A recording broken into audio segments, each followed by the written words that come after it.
Bridal craft the wedding mall Pan Bazar Tirur. ഇന്ത്യയിലെ ഭരണഘടന അംഗീകാരമില്ലാത്തവരാണ് ഇപ്പോൾ കേന്ദ്രം ഭരിക്കുന്നതെന്ന് പ്രമുഖ സോഷ്യലിസ്റ്റ് നേതാവ് അഡ്വക്കേറ്റ് തമ്പാൻ തോമസ്.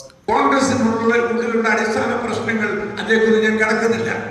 പലപ്പോഴും അതൊരു കുടുംബ രാഷ്ട്രീയത്തിൽ നിൽക്കുന്നു എന്ന ആക്ഷേപം ഉണ്ടായിട്ടുണ്ട്. ഡോക്ടർ ലോഹ്യ ഈ കുടുംബാധിപത്യത്തെ സംബന്ധിച്ച് വിമർശിക്കുന്ന ആളുകളായിരുന്നു.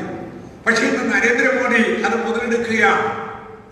നരേന്ദ്രമോദി അത് മുതലെടുക്കുന്നത് ഒരു കുടുംബ രാഷ്ട്രീയത്തിന്റെ പശ്ചാത്തലത്തിൽ ഈ തരത്തിൽ ഒരു പാർട്ടിയെ നിയന്ത്രിക്കാൻ ആളുകൾ തയ്യാറാകുന്നുവെങ്കിൽ അത്തരമുള്ള തയ്യാറെടുപ്പിന്റെ ഫലമായി ഉണ്ടാകുന്ന പാർട്ടിക്ക് ഇന്ത്യയിലെ നേതൃശക്തിയാകാൻ കഴിയുമോ എന്നുള്ളതാണ്. പക്ഷേ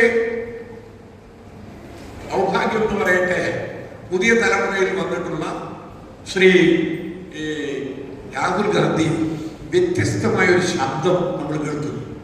ആ കുടുംബത്തിൽ നിന്ന് തന്നെയുള്ള ആളാണെങ്കിലും അദ്ദേഹം പറയുന്നു, നമുക്ക് ഒരുമിക്കണം.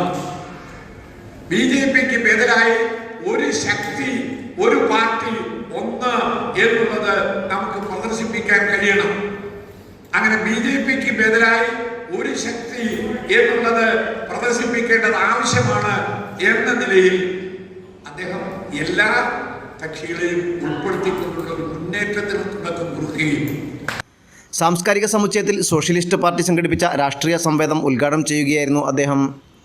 RSS മതേതരത്വമോ ജനാധിപത്യമോ സോഷ്യലിസം അംഗീകരിക്കുന്നവരോ അല്ല. ഇന്ത്യ ഹിന്ദുരാഷ്ട്രമെന്നാണ് അവരുടെ വാദം. കോൺഗ്രസിനെ ബദലാകാനുള്ള ശക്തിയില്ല. കുടുംബാധിപത്യ പാർട്ടിയെ നശിപ്പിച്ചിരിക്കുന്നു.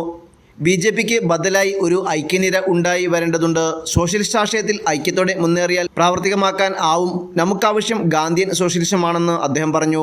സംസ്ഥാന ജനറൽ സെക്രട്ടറി കാട്ടുകുളം ബഷീർ അധ്യക്ഷത വഹിച്ചു. സിയാദ് കൂടിയത്ത്, ആറ്റക്കോയ തങ്ങൾ, ഷബീർ ചുങ്കത്ത്, ഷംനാസൽ, മനോജ് ടി, സാരംഗ് എന്നിവർ സംസാരിച്ചു. ന്യൂസ് 99 തിരൂർ. ഓരോ മുഹൂർത്തങ്ങൾക്കും അതിൻ്റെതായ സന്തോഷങ്ങളുണ്ട്. അതിൽ ചിലത് ഒരിക്കലും മറക്കാൻ പറ്റാത്തതും.